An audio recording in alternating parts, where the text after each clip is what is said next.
ఉదయమున నీవు ఎవ్వరినీ కలుసుకొనక ముందు ప్రభువును కలుసుకో. నీవు ఎవ్వరినీ చూడకముందు ప్రభువును చూడు. నీవు ఎవ్వరితో మాట్లాడకముందు ప్రభువుతో మాట్లాడు. నీవు దేనిని వెదకకముందు ఆయన రాజ్యములో నీతిని వెదకు.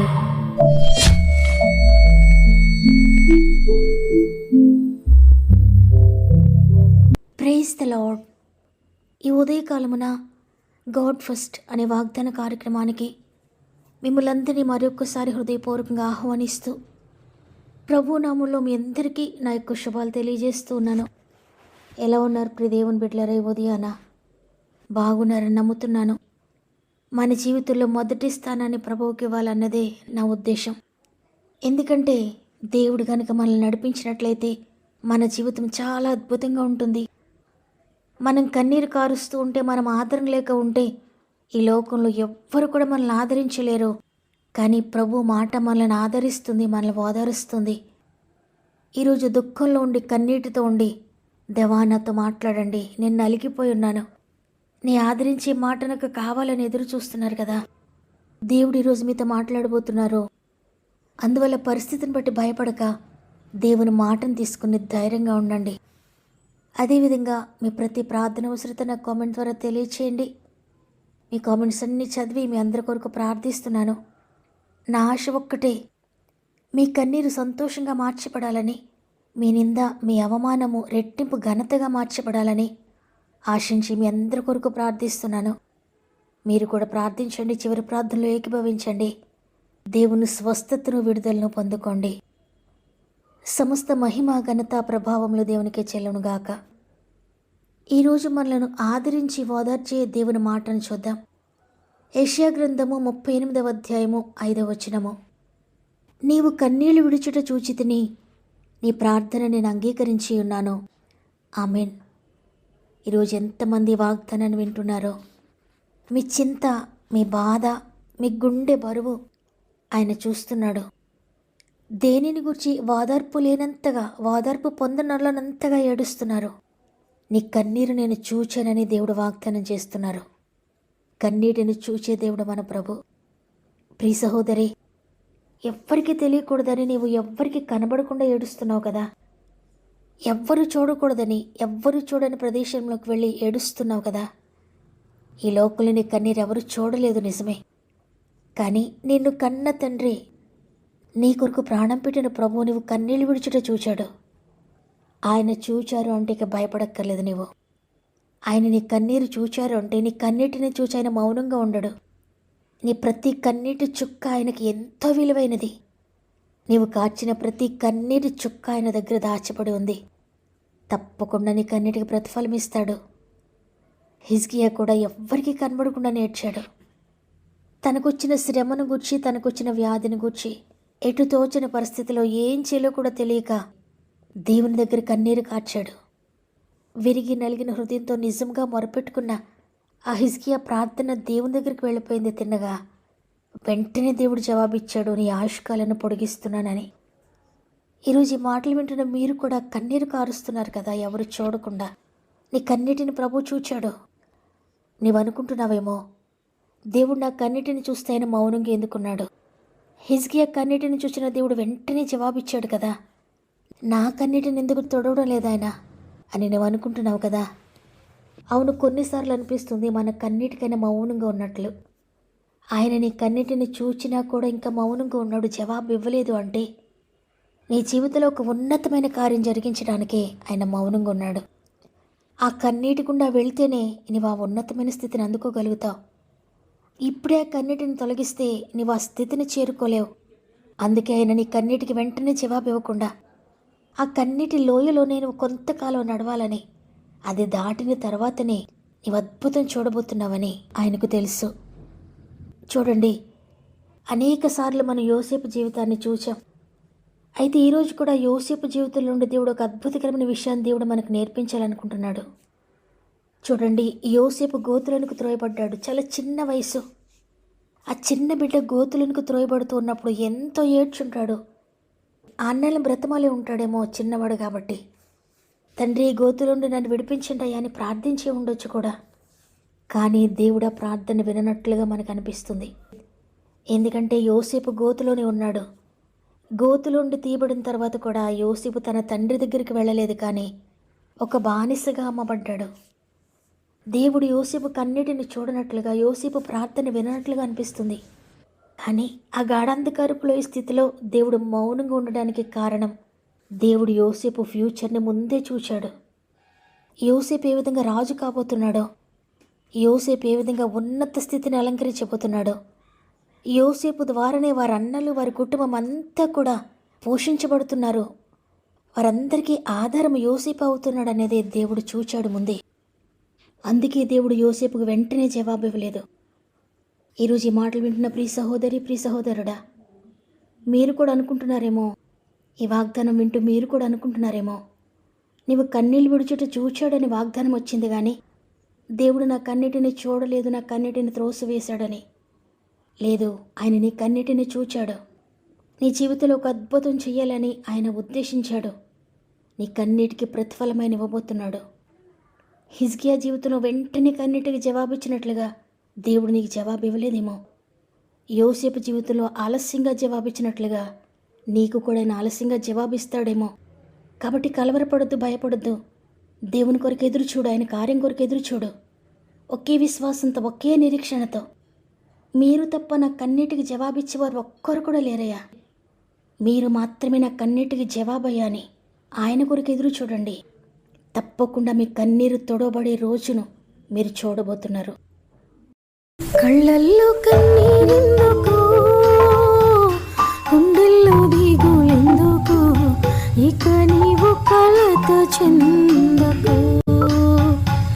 నెమ్మది లేకున్నదా, గుండెల్లో గాయమైనదా, ఇక అది ఉండబోదుగా. కళ్ళల్లో కన్నీరెందుకు, గుండెల్లో దిగులెందుకు, ఇక నీవు కలత చెందకు. నెమ్మది లేకున్నదా, గుండెల్లో గాయమైనదా, ఇక అవి ఉండబోవుగా. ఏసీ నిరీక్షణ, ఏసీ నిరీక్షణ, ఏసీ నిరీక్షణ, ఏసీ నిరీక్షణ. కళ్ళల్లో కన్నీరెందుకు, గుండెల్లో దిగులెందుకు, ఇక నీవు కలత చెందకు. హోరుగాలులు వీచగా, తుఫానులు చెలరేగగా, మాట మాత్రం సెలవీయగా నిమ్మళమాయెనుగా. హోరుగాలులు వీచగా, తుఫానులు చెలరేగగా, మాట మాత్రం సెలవీయగా నిమ్మళమాయెనుగా. ఏసీని నావిక, భయము చిందకు నీవిక. ఏసీని రక్షక, కలత చిందకు నీవిక. కళ్ళల్లో కన్నీరెందుకు, గుండెల్లో దిగులెందుకు, ఇక నీవు కలత చెందకు. నెమ్మది లేకున్నదా, గుండెల్లో గాయమైనదా, ఇక అవి ఉండబోవుగా, ఇక అవి ఉండబోవుగా. వాగ్దానాన్ని నమ్మినట్లయితే ఒక్క నిమిషం నాతో మోకరిస్తారా? ప్రార్థన చేద్దాం. తండ్రి, నీకు వందనాలు అయ్యా. నీ ఉచిత కృప చేత మరి ఒక దినాన్ని మాకు అనుగ్రహించి సజీవులుగా మమ్మల్ని నిలువబెట్టి మరలా మాతో మాట్లాడినందుకు వందనాలు తండ్రి. మీరు కన్నీళ్ళు విడుచుట నేను చూచాను, నేను మౌనంగా ఉన్నానని కలవరపడొద్దు, బెంగ పెట్టుకోవద్దు. నేను మౌనంగా లేను, మీ కొరకు కార్యం జరిగిస్తున్నానని వాగ్దానం చేశారు తండ్రి. ఈరోజు ఎంతమంది అనేక సంవత్సరాలుగా నేను కన్నీరు కారుస్తున్నాను, కానీ నా ప్రభు నాకు దూరం అయిపోయాడు. నా ప్రభువుని నేను కోల్పోయాను. ఆయన సన్నిధి కోల్పోయాను, ఆయన పరిశుద్ధత కోల్పోయాను, ఆయన పవిత్రత కోల్పోయాను, మొదటి ప్రేమను కోల్పోయాను, మొదటి స్థితిని కోల్పోయాను. నేను అన్నీ పోగొట్టుకున్న స్థితిలో ఉన్నాను.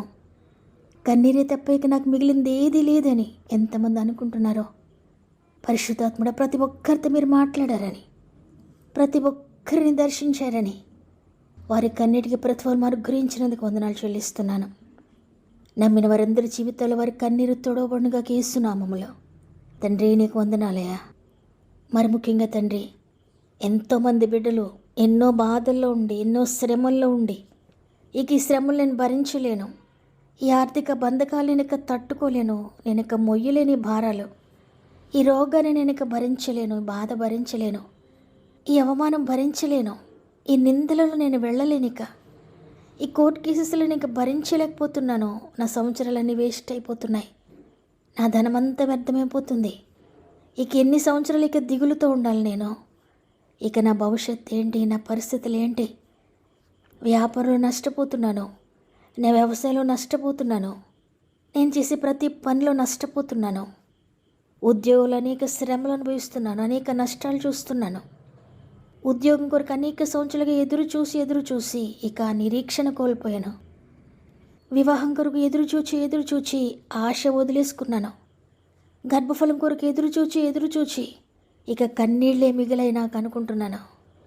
ఇక నా జీవితంలో ఏ కార్యం జరగదేమో, నా జీవితం ఇక ఇలానే మరణానికి వెళ్ళిపోలేమో, నాకు మరణమేనేమో, ఇక నేను బ్రతికి ఏం సాధించాను, నేను బ్రతకడం వల్ల ఎవరికి ఉపయోగం ఉందని ఈరోజు ఎంతమంది నిరాశతో ఉండి కామెంట్ ద్వారా వారి అవసరం తెలియజేస్తున్నారో, పరిశుద్ధాత్ముడ ప్రతి ఒక్కొక్కరిని చేతులు పెడుతున్నాను తండ్రి. ఎందుకంటే మీరు వారి జీవితంలో ఏదైనా చేయగలరు, ఎంత అద్భుతానైనా చేయగలరు, వారి కొరకు ఎక్కడికైనా రాగలరు, వారి కొరకు ఏదైనా మార్చగలరు. నీకు అసాధ్యమైనది ఒక్కటి కూడా లేదయ్యా. నీ చేతులు వారి గాయాలను కడతాయి తండ్రి, నీ చేతులు వారి రోగానికి కట్టు కడతాయ్యా, నీ చేతులు వారి రోగాన్ని ముడతాయి తండ్రి, స్వస్థపరుస్తాయి, నీ చేతులు వారిని లేవనెత్తుతాయి, నీ చేతులు వారిని ఉన్నత స్థితిలో నిలవబడతాయి, నీ చేతులు వారికి ఉన్నతమైన భవిష్యత్తును అనుగ్రహిస్తాయి. అందుకే నీ బలమైన చేతుల్లో ప్రతి ఒక్కరిని పెడుతున్నాను. పరిశుద్ధాత్ముడా ప్రతి ఒక్కరిని లేవనెత్తండి. పరిశుద్ధాత్ముడా ప్రతి జీవితం మీరు అద్భుతం చేస్తున్నందుకు, వారు ఏదైతే ఆశించి ప్రార్థిస్తున్నారో ప్రతి ఒక్క జీవితం మీరు అద్భుతం జరిగించినందుకు, వారు ఆశించినవన్నీ, వారు ప్రార్థిస్తున్నవన్నీ ఆమెను అంటున్నందుకు నీకు వందనాలు చెల్లించుకుంటూ, వారి జీవితంలో మీరు జరిగించిన అద్భుత కార్యములను బట్టి ముందుగానే నీకు స్తుతి చెల్లిస్తూ, ప్రత్యేకంగా గర్భంతో ఉన్న బిడ్డలందరినీ చేతులకు అప్పగించుకుంటున్నాను. సేఫ్ డెలివరీ స్థాయి చేస్తున్నందుకు వందనాలు. ఈరోజు పుట్టినరోజులు, పెండ్లి రోజు జరుపుకున్న వారందరినీ చేతులు పెడుతున్నాను తండ్రి. సంవత్సరం అంతా తోడుగా ఉండి నడిపించండి. ఈ దినమును ప్రారంభిస్తూ ఉండగా ప్రతి ఒక్కరికి తోడుగా ఉండి చేపట్టి నడిపిస్తారని యేసయ్య పరిశుద్ధమైన నామములు అడిగి వేడుకుంటున్నాను తండ్రి. ఆమెన్. ఈరోజు ఈ వాగ్దానం విన్న ప్రియ సహోదరుడా, ప్రార్థించి అలసిపోయారా? కన్నీరు కార్చి అలసిపోయారా? దేవుడు త్వరలోనే మీ కన్నీటికి జవాబు ఇవ్వబోతున్నారు. విశ్వసించండి, ఈ వాగ్దానాన్ని రిసీవ్ చేసుకోండి. ఈ వాగ్దానం నా కొరికే దేవుడు నాతోనే మాట్లాడిన వారందరూ కూడా ఆమెను కామెంట్ చేయండి. లైక్ చేయడం, షేర్ చేయడం మర్చిపోకండి. దేవుని చిత్తమైతే తిరిగి రేపు అందరం కలిసి ఆయనను స్తుతిందాం. అంతవరకు ప్రభు మీకు, మీ కుటుంబాలకు తోడు ఎండి నడిపించునుగాక. God bless you.